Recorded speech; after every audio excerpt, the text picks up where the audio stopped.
Student, आज class 7 के लिए चैप्टर 16 है तीर्थ यात्रा, जिसके दूसरे भाग को इस वीडियो में आप इस प्रकार से समझेंगे। जैसा कि आप यहाँ तक अगले वीडियो में समझ गए होंगे कि हेमराज अपनी माँ का अंतिम पुत्र था और उनके कई भाई बहन की मृत्यु हो चुकी थी। हेमराज मियादी बुखार से पीड़ित था। 21वें दिन उनकी माँ नाउम्मीद होकर मंदिर में जाकर पूजा अर्चना की।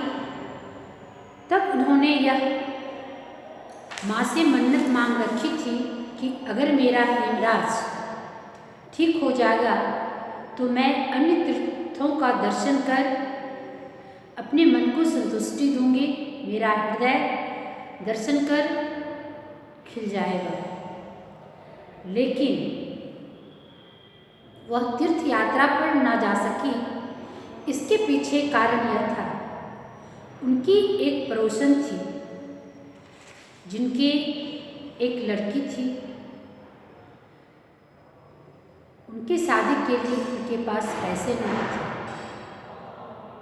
वह कुमारी लड़की की व्यवस्था को समझते हुए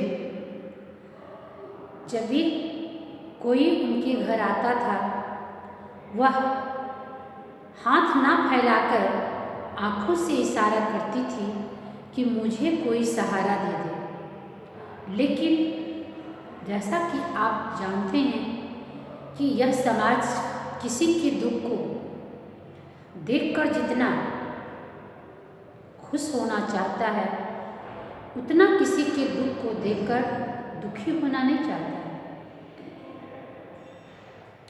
बेचारी माँ बेटी घर में बहुत परेशान रहती थी। उन्हें लगता था कि समाज मुझ पे हंसेगा, मैं किस तरह से इस अपनी बेटी का ब्याह करूं। इन सब बातों को सोचते हुए वह बेचारी विवश और लाचार हमेशा रहती थी, दुखी बनी रहती थी। लाजवंती के पुत्र को ठीक हुए लगभग 3 महीने हो चले थे। अब वह सोच रखी थी कि मैं तीर्थ यात्रा पर जाऊंगी। रात में उन्होंने पूरे सामान को ठीक कर लिया कि अब मुझे सुबह निकलना है। उसने देखी कि पड़ोसन में कहीं से सिसकती हुई आवाज़ आ रही है। वह ऊपर नीचे चारों तरफ नज़र दौड़ाती थी, उसे कुछ पता नहीं चलता था। बाद में उन्होंने देखी तो उन्हें जब खा पी कर जो कुछ बचता था वह गरीबों में बांट दिया गया। लाजवंती को विदा किया और चलने की तैयारी में लगी। उसने टिन के बक्से में जरूरी कपड़े रखे, बिस्तर तैयार किए, लाल रंग की सूती माला माथे पर चंदन लेप किया और एक पड़ोसन को सौंपी। उनके पास एक गाय थी। लाजवंती को लगा कि मैं तो सारा सामान को ठीक कर ली, अब बेचारी गाय की रक्षा कौन करेगी, क्योंकि मैं तीर्थ यात्रा पे जा रही हूँ तो इस गाय की सेवा भी होनी चाहिए। उसने जब गाय को सुपुर्द करने के लिए एक व्यक्ति को कहने गई कि ठीक है, आप मेरे गाय को समय पर खाना देंगे तथा उसकी रक्षा करेंगे, तो जब उसे सिसकने की आवाज़ सुनाई दी तो वह छत पर चढ़ी और बोली, माँ हैरो। कुछ देर तक आवाज़ आ रही थी, माँ हैरो। एक चारपाई पर से उतरकर उत्तर मिला, कौन है? लाजवंती आवाज़ को पहचान नहीं पाई। आवाज़ में आंसू मिले हुए थे। लाजवंती जल्दी से नीचे उतर गई और हैरो के पास पहुंचकर बोली, माँ क्या बात है, तू क्यों रो रही है? उनसे रोने का कारण पूछा, लेकिन लाचार विवश औरत कारण बताने से झिझक रही थी। उसे लग रहा था कि मैं इस कारण को कैसे बताऊं। बार बार लाजवंती कहती थी कि आप मुझे अपनी कारण बताएं, अगर संभव हो तो मैं उसका उपाय अवश्य करूँगी। बहुत देर तक तो हैरो चुप रही, फिर धीरे से बोली, तुम्हारी बेटी का दुख खा रहा है, रात रात भर रोती रहती हूँ, जाने यह लाभ कैसे पार उतरेगा। क्यों, ब्याह का खर्च क्या तुम्हारे जेठ जी नहीं उठा रखे हैं? अब लाजवंती पूछती है कि आपके तो पति नहीं हैं, लेकिन आपके घर में जो जेठ जी हैं, क्या वह शादी का खर्च नहीं उठाएंगे? हैरो कहती है, काहे का? लाजवंती ने अकुला कर पूछा, तो क्या यह झूठ है? वो तो सबको कहते हैं कि मैं उसकी बेटी का ब्याह करूँगा, लेकिन बिल्कुल झूठ भी नहीं। उसने 200 रुपये के गहने कपड़े बनवा दिए हैं, मगर मिठाई आदि का प्रबंध तो नहीं किया है। अब मैं इस बात से चिंतित हूँ कि अगर बारात आएगी तो बारात तो मुँह मांगा खाना मांगता है, पर मेरे पास तो खिलाने के लिए कुछ नहीं है। मैं क्या करूँ? हैरो की आंखें भर आई।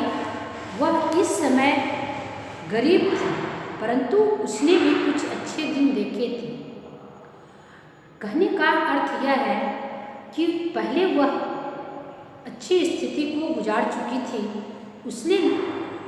उसे लगता था कि अतिथि का स्वागत अच्छी तरह से होना चाहिए।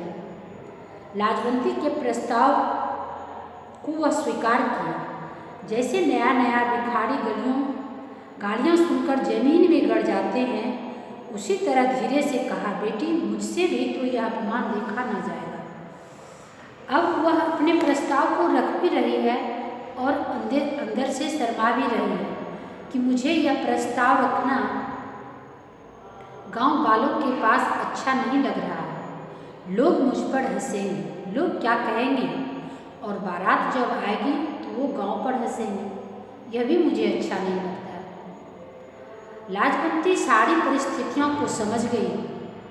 उसे लगा कि यह माँ बेटी जो इतने कल्पित भाव से घर में पड़ी है, अगर इसे खुशी मिल जाता है तो मैं जो अपनी कल्पना रूपी खुशी को पाना चाहती हूँ कि मैं तीर्थ यात्रा में जाकर बहुत खुश होऊंगी, मेरे दिल को बहुत तसल्ली मिलेगा। तो ऐसा क्यों न करें कि तीर्थ यात्री के पैसे को देकर इस माँ बेटी का दुख दूर कर दें, इसके जीवन में कुछ खुशी आ जाए। इस बातों का विचार विमर्श करते हुए लाजवंती घर जाती है और अपने संदूक से जो पैसे रखी थी उसे निकालकर उसको दे देती है।